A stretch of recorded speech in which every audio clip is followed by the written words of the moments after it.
I'm a British artist. I live in London, and I am at the moment doing a project for the UNHCR because I support their work in every way, and I made a work for them like about 9 years ago, that got lost.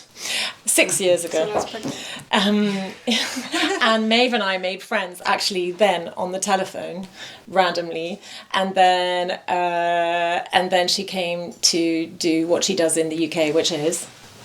So hi everyone, I'm Maeve Patterson and I work for UNHCR, which is the UN Refugee Agency. So it's a global organisation. We've been around for about 73 years.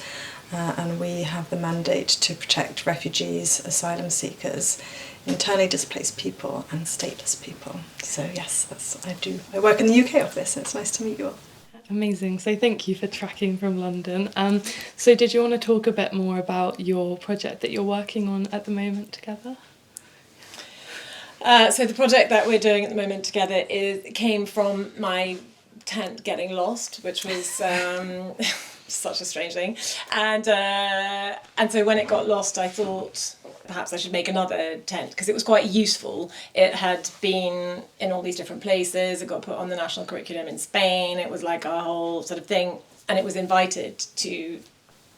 I can't even remember where now. You went all around Europe. It went all around Europe, but then it was going to go to America. It'd been invited to the Metropolitan Museum of Art, to the Vatican, and I rang up one day to see if it could be put in front of the EU, and the guy who was in charge of it in Spain said, actually, we've lost it. And so it's like, and it wasn't the UNHCR either. And so I was like, what? I mean, it's like 68 kilos, and it's got all these like huge temples. It's like very, very difficult thing to lose. And turns out that he had left it on the staircase outside his office because he didn't want to have it in his office because it's really big. And the lady. It's one of those refugee. It's one of the UNHCR like refugee huge tents refugee tent.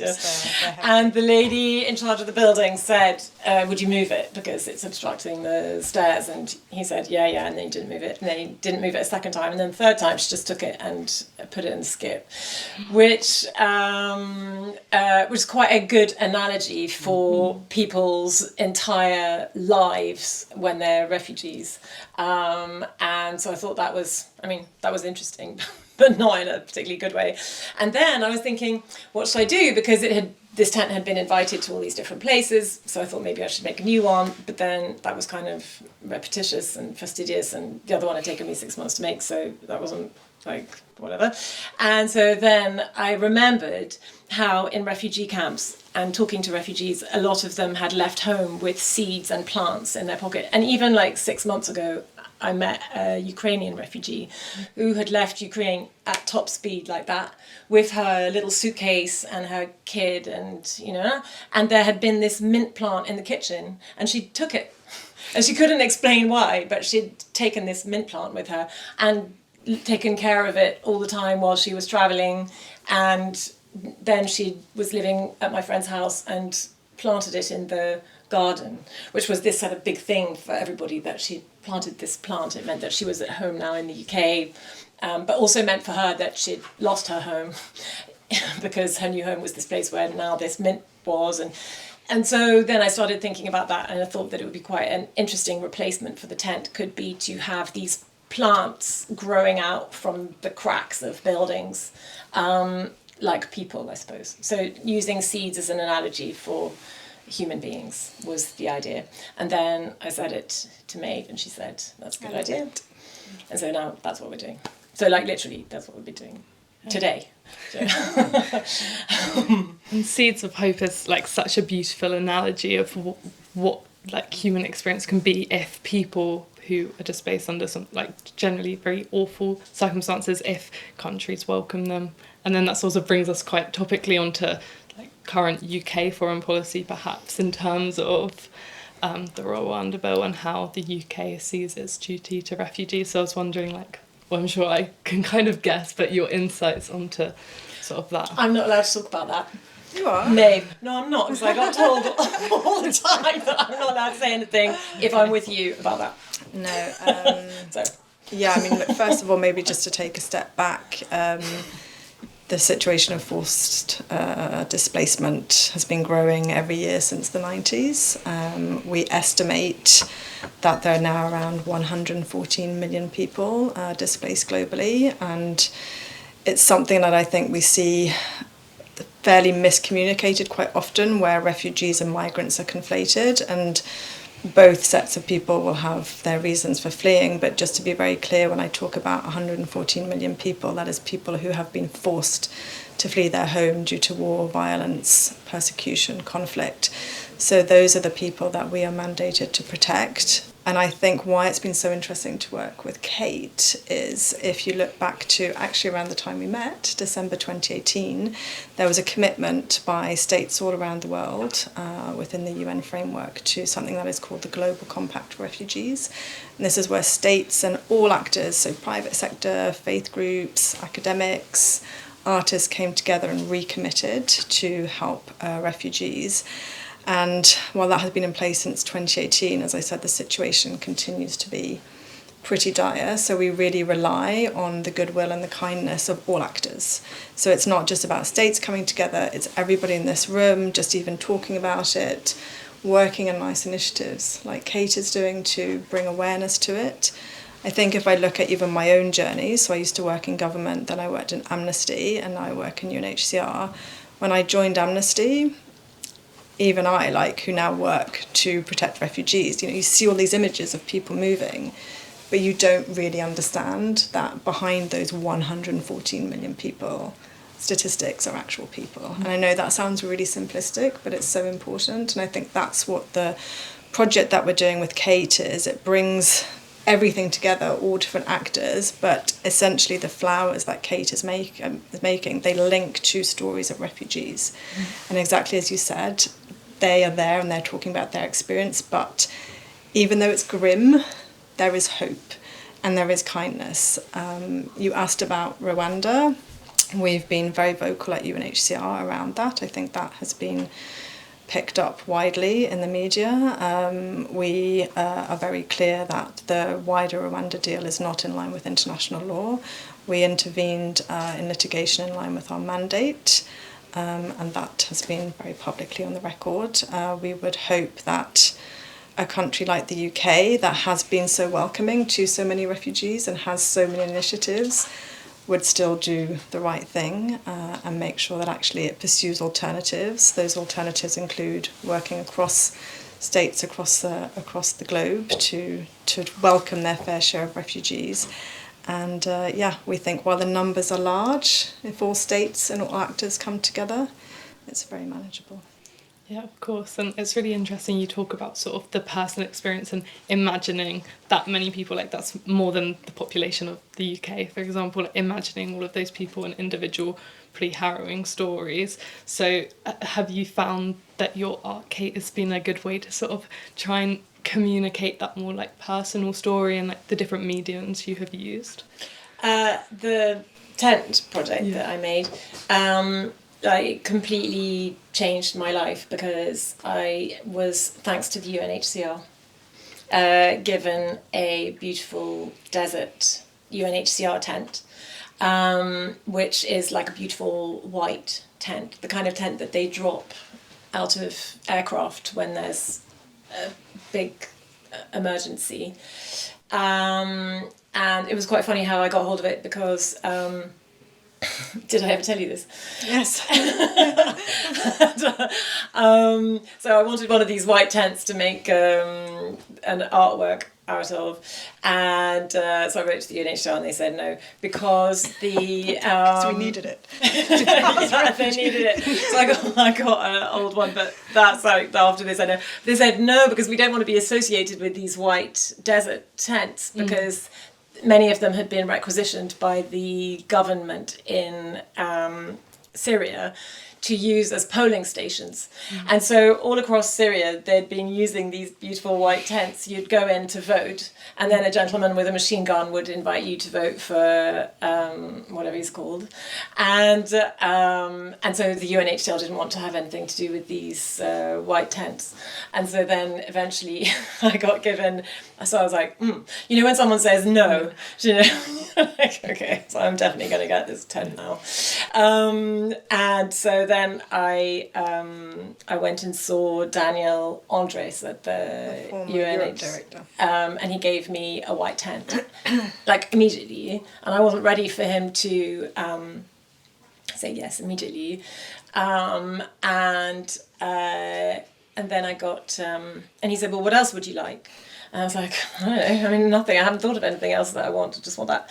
And so then he sent me off around these camps with translators and guides, and I went and met refugees from all over the place who actually, very interestingly, said that once you become a refugee, which is actually quite difficult to become a refugee because you have to be very organised to be a refugee. And lots of people I met had left without any papers, or there's lots of people who haven't had their births recorded, or so I met a lady who had lost her husband. I can't remember in what circumstances, but anyway, she'd lost her husband, and there was no record of her husband having ever existed, except that he had once visited her in the hospital, which had been bombed, where she had left with her tiny baby. And so, but there was a record of him having visited the hospital. And so with that indication from a hospital entrance book, that's the only proof that her husband existed and that she existed. And so they were going through this procedure of trying to become a refugee instead of an asylum seeker, you know, through a sort of paper trail. But anyway, the people who I met, it was very interesting. So they'd been asked by the UNHCR if they would participate, but then I also met lots and lots of different people through different agencies, including a centre for rehabilitation for torture victims and hospitals for the war wounded. You know, like I was just there from, you know, from West London, like, and so I was, to your point, like actually I think traumatised. I couldn't sleep for about 4 years, I'd say, and made this work with the words of the different refugees, the different diplomats, the doctors, the people who I'd met, and artwork that was made by internally displaced ladies inside of Syria, so that I actually had nothing to do with that tent. I just kind of assembled it, if you see what I mean, because I didn't really feel like I had anything myself to say except to kind of create a vehicle for people to. But what was interesting was people said, nobody asked me about my story, including other refugees, because everyone's traumatized. And so they have the statistics. So people come and they say, so have you received the inoculation for such and such a thing? How many children have you got? Do you have any diseases? Would you like to be put on the World Food Programme list? Do you have any children who need to go to school? You know, like they gather lots and lots of information about the person, but nobody really asked the question. And so when I went and met refugees who'd been asked to tell their story, it was extraordinary because sometimes there was I remember this boy who stood up, and everything that he'd taken with him were the prizes and certificates from his school. And he stood up and read this very formal essay that he had spent like 7 weeks writing in preparation to tell the family's story, and it started 250 years ago, and it was just amazing to hear people's story. The idea that I asked people was if there was anything that I have this idea that like we are one as humankind. So if there's anything that we could learn from their sort of loss and suffering and experience.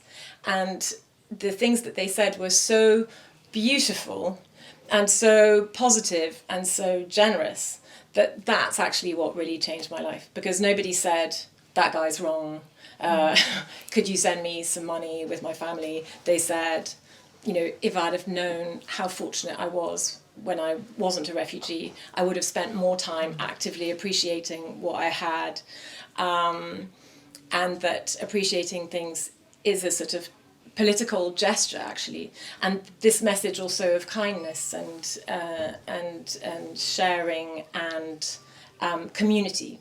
And so that's the first thing that people want to do when they arrive in these refugee camps, which Maeve knows much more about than I do. So, Maeve.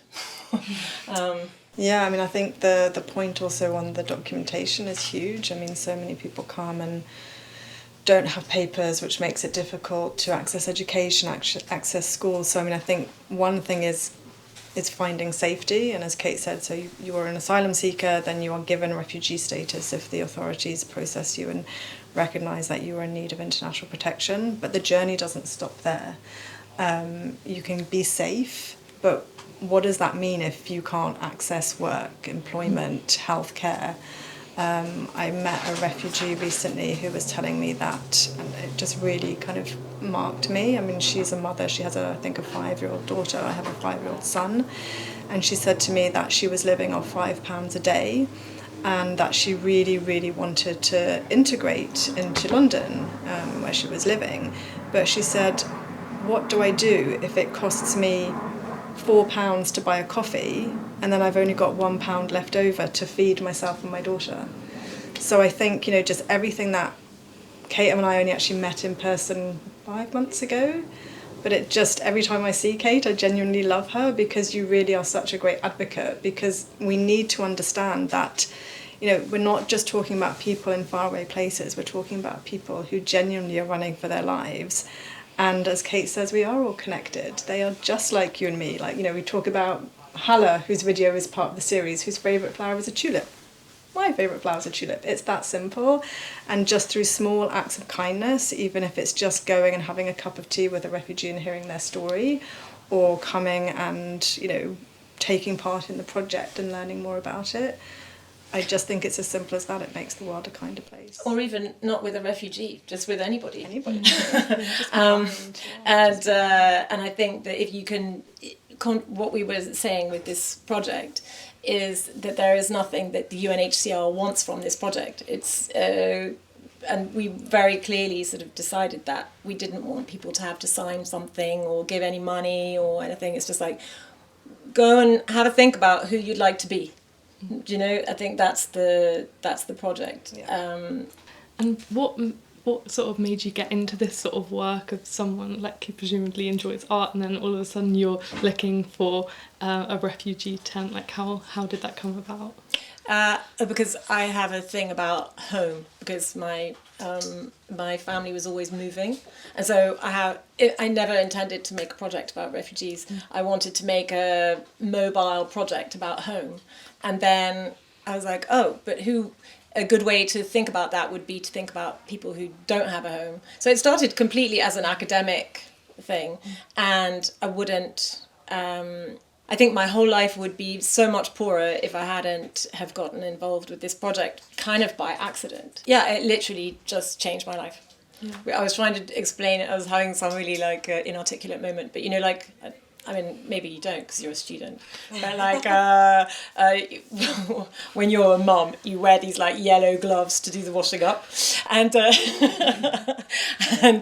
I'd say like doing this project with the UNHCR is like, my whole life is like the same, but like in reverse, I'd say, thanks to the people who I met, who literally, I try and think of examples of, I mean, you end up sort of sounding a bit sort of melodramatic, but I remember one time meeting a family in Jordan who had adopted a child who had been left by his mother in a refrigerator in a grocery store, because he had Down syndrome, and they just didn't want to have the responsibility for him anymore, so they just left him in the fridge because it was hot outside.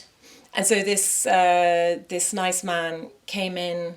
The child had been in the fridge for quite a while as well because the shop had been closed. So they put this child up for adoption, and this is with families who've got barely enough to eat themselves. And this little boy ended up being adopted by a man who had lost, and his family, who had lost several of their own children, and he had been in prison for many years, like 5 or 6 years, and it's kind of taboo to adopt children in that culture. Because you don't normally need to, because normally your family takes you in. And this is one of the problems they're having in Gaza at the moment, is if you obliterate an entire family, then there's nobody left to take these children in, so they become actual orphans, which is quite unusual in the Middle East from what I understand. And anyway, so this man, so I was like, so I said to him, you know, what possessed you to adopt this child, you know, when you have hardly enough yourself, and so on.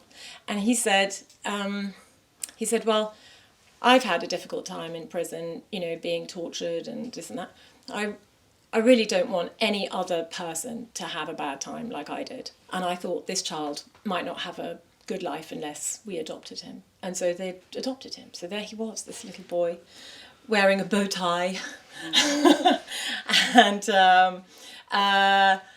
you know, I don't speak Arabic, but you found yourself wanting to do these things that, like, people do in the Bible, where they kiss the hems of people's robes and things like that, because you just don't know how to show your respect for someone's kindness and goodness. And you don't get the opportunity to think about that very much in Oxford, when you're just like, I've got to get a really good mark for my exam, or in London, you're like, I got to buy some oranges for my kids, whatever it is. And then suddenly you're in this position where people are telling you stories like that, and you realise how wonderful human beings are underneath all this kind of varnish of like being busy or things to do, or whatever it is. You get kind of caught up in these layers of sort of stuff that you do, and maybe you might forget that underneath you have this capacity for dignity and courage and generosity and selflessness,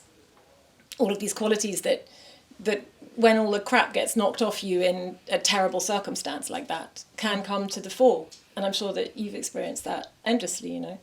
And so, yeah, I guess with work that I'm trying to do for the UNHCR is to invite people to remember who actually they are underneath all of these things, that they might have forgotten who they really are, but like you can be that person if you'd like to. It's just a decision. I think it's really interesting how you talk of your time and your experiences speaking to people, and how really traumatizing that has been, but that it's sort of enriched your life in a way. And that like there's so much to be learned from that putting ourselves in uncomfortable situations to learn about people's lived experiences, such a small degree of uncomfortableness compared to what those people have experienced. And yeah, how have you sort of managed, or are you still trying to navigate that, taking on board these stories and trying to communicate that through your art, but also looking after yourself? Oh yeah, for me it was kind of weird. So I came back one time, and I remember I got picked up, and my husband said, could you pick up some lettuce on the way back from the airport?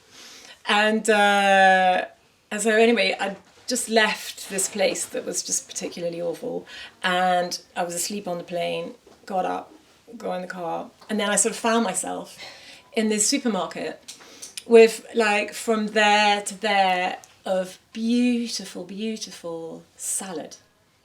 You know, like all these lovely lettuces and beautiful leaves and like such a choice and everything. And I was there, and I was like, anyway, I stood there for about 3 hours. And the lady came and said, would you like us to call somebody? And I was like,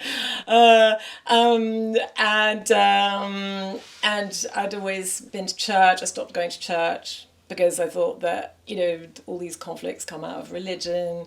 I kind of came a bit full circle with that because when my tent was at St Paul's Cathedral, they were all like proper old school theologians who, you know, sort of sat me down and like, okay, well, you know. So. And yeah, I guess I learned Aramaic so that I could kind of get back to the original text of the Bible, which was very interesting, and we can talk about that over a pint. And I guess, yeah, in the end, I guess it probably took me like maybe 6 or 7 years to kind of get over it but in a good way. And I couldn't ever talk about it at all, so this is kind of quite new for me. And now I'm doing this, and it helps to be able to try to be useful, I think. And so I'm really grateful to Maeve to let me try to be useful.